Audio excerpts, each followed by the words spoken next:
In this video, we're going to look at the three different mesh types that exist in 3DCoat. They are associated with the three primary workspaces: Paint, Retopo, and Sculpt. The Tweak Room and the UV Room are companion workspaces to the Paint workspace in the sense that they work exclusively on paint objects. What is a paint object? It's a model that is imported directly into the Paint workspace, either through the File menu or through the splash screen, or if you're coming from the Retopo workspace. Typically, it's low polygon in nature and it has UV maps. A Retopo mesh is something that you either build from scratch in this workspace, or it can also be a low polygon model that you import from outside of 3DCoat. And you can use this as your low polygon target mesh. So after you've done any sculpting in the Sculpt workspace, you can bake everything down to this particular mesh. I would always suggest that if you're coming from outside of 3DCoat bringing a model in, to start here first. Go to the Import tool, or from the splash screen, you can choose Retopo, but go here when you have any one of these tools selected in these two sections. If you go to Mark Seams, all your UV tools will open up to you. They are a mirrored set of UV tools that you have in the UV workspace, but they are dedicated strictly for Retopo. The UV workspace is strictly for paint objects that reside in the Paint workspace. So, getting back to the UV tools, you won't see the import option here because, again, these are assuming that you want to use the UV tools. But once you choose any tool from the top two sections, you'll notice the import tool is available. You can also go straight to the Retopo menu and choose it here. So import your model in, and once you hit apply or the enter key to commit it to this workspace, it may ask you if you want to snap it to an underlying model. In such a case, you would not, because you don't have an underlying voxel object yet. Once you have your low polygon mesh and you want to do some sculpting, then go to the geometry menu and choose Retopo mesh to sculpt mesh. Let's zoom in and look at our model. What I did here is I used the reduce tool. This is surface mode, and you can see that indicated on your Vox tree layer with an S next to it. If I click that, it's going to switch to voxel mode, and voxels are entirely different. I mean, it's a completely different paradigm for sculpting, because you literally are sculpting or manipulating volumetric pixels in space. What you see is an adaptive outer mesh. It's much like visual effects tools in an application like Houdini or Maya.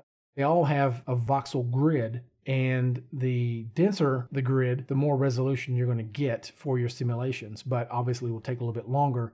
So you can think in those terms when you're working with voxels in 3DCoat. It's also very similar to working in Photoshop when you're working with documents.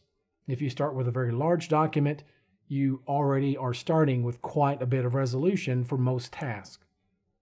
However, if you have to start with a smaller document, like a letter size or smaller, then to get a higher degree of resolution, you would need to increase the dots per inch in Photoshop. In 3DCoat, when you click increase resolution on your layer, whether it's empty or whether it has an object on it, it's going to do the same thing. It's going to assign more voxels per grid. What you're seeing is an outer adaptive mesh that conforms to whatever changes you make to the volume. So let me hide the voxel object. And again, we're looking at a surface mode object. You have a lot of tools that will dynamically subdivide or dynamically reduce the polygonal density of your model in a localized fashion or in a global fashion, meaning to the whole model. Let's say, for example, I can use live clay to sculpt and, let me choose a different brush here, to both sculpt and tessellate. As I reduce my brush size, it's going to tessellate more. Typically, when you're working with very small brush sizes, you're working with things like wrinkles and just very small details. And so it's going to be subdivided much more, as you can see. Let's right-click and drag up to increase our brush size. Right-click and drag down to decrease it. So if I decrease it all the way to 0, and I can see it reflected here, then what it's going to do is just tessellate and nothing else. We have options here in the toolbar so that when you are smoothing, you can choose these different options that all have some relation to smoothing. Anti-bump is really good for general purpose smoothing because it's very subtle. It just tries to remove small surface irregularities without changing the overall surface contour. Powerful smoothing will somewhat decimate, so if you get any small errors, it's a good option to turn to first. In fact, I'll go ahead and choose that now, and I'll hold down the Shift key, and you can see what it's doing.